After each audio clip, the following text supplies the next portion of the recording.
Unpacked is over and Samsung dropped the next generation of foldables. You got the Flip 8, the Fold 8 Ultra, and the all-new Samsung Fold 8 in the all-new form factor. And we've been sitting with our thoughts for the last, say, 72 hours or so, and we have some serious thoughts on each phone and some tech we saw that you probably haven't seen. Let's start off by talking about the Flip 8. Now, this is probably, I think personally, the last iteration of the Flip series we will ever see. And it's exemplified by the actual upgrades that this phone actually got, because essentially all you got here in Europe was an upgrade from a 2500 Exynos processor to a 2600 Exynos processor. Now there are some improvements in terms of overall performance. Things like Antutu benchmark now shows a 38% increase in overall performance, but really nothing else has changed. In fact, the spec breakdown is 4300 mAh battery, 6.9-inch display, dual cameras, 50 and 12 megapixel, all the same as the Flip 7. There are some changes in terms of colors though. You now get graphite, cream, pink, and mint as the color options. The other big difference, in line with the memory sort of crisis, let's call it that, is a price increase. The base 256GB iteration now costs £1,149, which is actually a £100 increase over last year. In fact, that 1149 price point isn't all that different from a Samsung S26 Ultra. Make of that what you will. The Fold 8 Ultra, as it's now known, got the rebrand to the Ultra when it would normally just be called the Fold 8. Now, in terms of its feel, it's still just as premium as a Fold 7, but it is slightly thinner, from 4.2mm to 4.1mm in terms of thickness. It's somewhat noticeable. You also get an incremental upgrade in terms of its CPU. It's now powered by the Snapdragon 8 Elite Gen 5 for Galaxy, and that's kind of it. In fact, that thinness, whatever you want to call it, is noticeably thinner, I think, in hand versus something like the Honor Magic V6, which is alleged in the white color to be 4.2mm thick.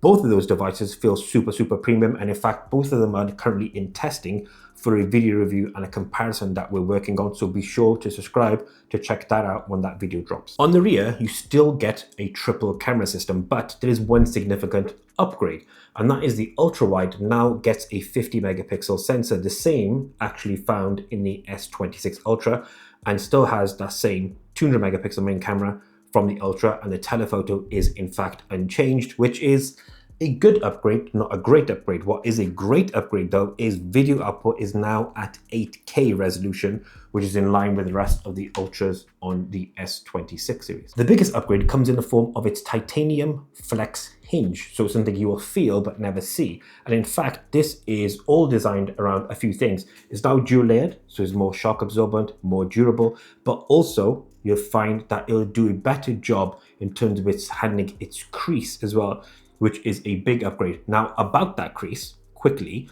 it's not as hidden or as not visible, I should say, as the Oppo Find N6. It is a big improvement, but it's not quite as much in my usage of seeing it when I got hands-on with it briefly for a short amount of time at the event, where it looks completely invisible like the N6 does. But like the N6, I think over time that crease will get more and more pronounced, regardless of what they say, because we saw some of it already, and I think that will happen over time. On the display front, it's 6.5-inch external, internal is 8-inch even, and you do get some anti-reflective coating. Now, what I would say with the anti-reflective coating is you still get a decent amount of reflections and glare off lighting, but it's significantly better than something like the Fold 7. What I thought we might get as an outside outlier maybe was privacy display, which we got none of on any of the foldables, but you do get on the S26 Ultra. I thought that would land here, but unfortunately it didn't, which is a bit of a shame, but you still get really good viewing angles on the main display. On the internal display, you still have those pretty large borders because of the aspect ratio. The other big hardware jump, of course, was the use of silicon carbon anode to an extent in its battery, which is now the largest ever in a foldable at 5,000 milliamp hours, and you also get faster charging at 45 watts as well. So this is not going to be at the level in terms of battery performance and battery size as something like the Honor V6, but it is a significant improvement versus what we had previously on the Fold 7. One cool feature we did like was something called Now Nudge. Now this is very similar to Magic Q. Essentially what it'll do is scan your messages in a situation and pick out, say, a date or a time when prompted, and be able to add that to your calendar, which then creates an event that then is saved in your calendar, and it works cross-platform across other apps as well. So it can scan things like WhatsApp as well, or your email, for example, and do the exact same thing. Really, really cool. And then One UI, very brief taster on it. It looks nice, cool, slick, smooth. We'll have more of an in-depth review when we get to devices, into a bit more of a testing scenario, and then we have a better understanding of what that looks like. Other thing to note here is price and colors. So the Fold 8 Ultra here in the UK for 12 gig 256 gets a 1899 price tag, which is £100 more than last year, and you can only get 16 gig of RAM on the 1 terabyte only version, which is to be expected, sadly. And then colors wise, you get violet, graphite, and cream. Cream was basically white. Then for me, the star of the show, genuinely blew me away, was the Fold 8. Now this is the wide boy, not the normal Fold 8, which is now called the Ultra. Confusing name in this scenario, yes. But nevertheless, this was really, really great. Super pocketable, felt great in the hand. As soon as I picked up, I was like, this is sick. This is the foldable, how it should be. 5.5 inch outer display. Internal display is 7.6 inches, which is really, really nice. Same anti-reflective coating as the Fold 8 Ultra as well. So felt really good in hand. But where this differs than the Ultra is its aspect ratio, which means in hand, super snug. Reachability, may be a bit of an issue because it's quite square. It might take some getting used to, but generally speaking, it was super pocketable, and having a compact phone in hand felt really, really, really good.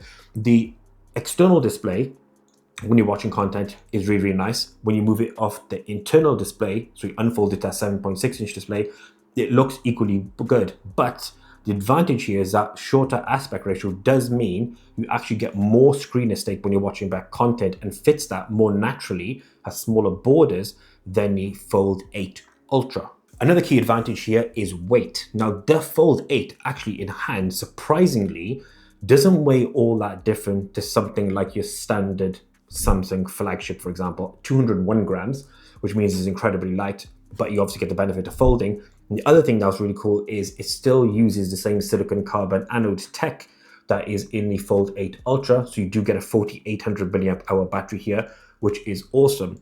Then on the rear, you get dual 50 megapixel cameras. So the main 50 megapixel cameras from the Flip 8 essentially, and the ultra wide is the same one found in the Ultra, Fold 8 Ultra as well, and the S26 Ultra I should say. So that is very, very cool. And to be honest, I'm really excited because I've got a feeling that that dual camera system could be pretty sick if you don't want a telephoto. I'm a big telephoto fan. I prefer that over the ultra wide, but the ultra wide and the main are both 50 megapixels. I think will be a pretty good camera, especially the main lens. The spec along those cameras and battery don't get any downgrades regardless of where it sits in the middle of the range, and you still get Snapdragon 8 Elite Gen 5 for Galaxy, the same one found in the Ultra, which is pretty sick. And then a couple of cool features, something called Now Fan Cam, which essentially works as a bit of software where you can basically highlight people in a scene, for example, shown here, and then you can pick a person and it will lock on that person and cut out and show you just that person moving around in a frame. Really cool, especially if you're a parent who watches sport with their kids, or if they're in a play and you want to just focus on them, you can have the main footage and then you can have the focus footage, and it worked really, really well. Surprisingly processed really, really quickly, which I was genuinely shocked. I thought it was going to be quite slow, but I did it really, really quickly. You also get multicam. Now this is very similar to sort of dual recording, so front and rear. And what it does, you can actually choose the layout that you want. Really fun, really intuitive, very, very fast, very reliable. And I would say that front-facing camera on the Fold 8 got me a little bit excited because the quality was really, really good, especially in terms of like skin detection, etc. and me moving around.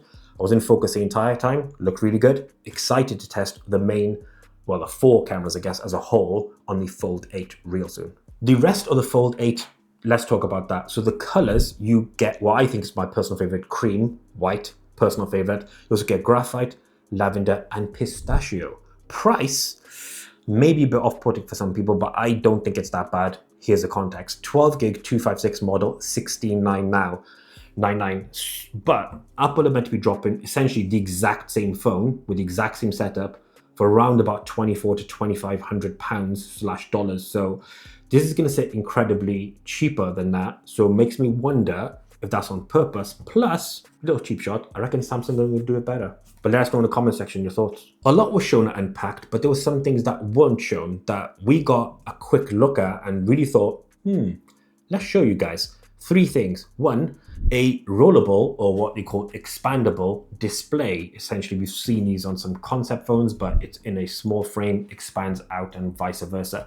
Look really cool, work really, really well. Second thing was a flip out panel to then roll out. Bit of a weird one, that one, but again, it's an expandable, all under the expandable moniker. This is just to point out. Those both look really cool. The highlight though was this super thin display, which I don't think was thicker than 3 pieces of A4 paper, that was borderless and sat against the back of a tablet, and you couldn't even tell it was there. Super clean, super thin, looked really, really sharp and detailed. Sorry about the reflections on the glass, but I couldn't see it without the glass, with it being behind the glass properly, unfortunately, but some really, really cool tech. But we want you to let us know in the comments section below your thoughts on Unpacked, the foldables, what are you looking forward to, and be sure to like, comment, and subscribe. We're going to drop our review of the Fold 8 first, followed by the 8 Ultra versus the V6 to give you a full understanding of what the foldable performance is like for Samsung. Super excited to test out the Fold 8. Let us know in the comment section below your thoughts. Thank you so much for watching. Until next one, as always, we out.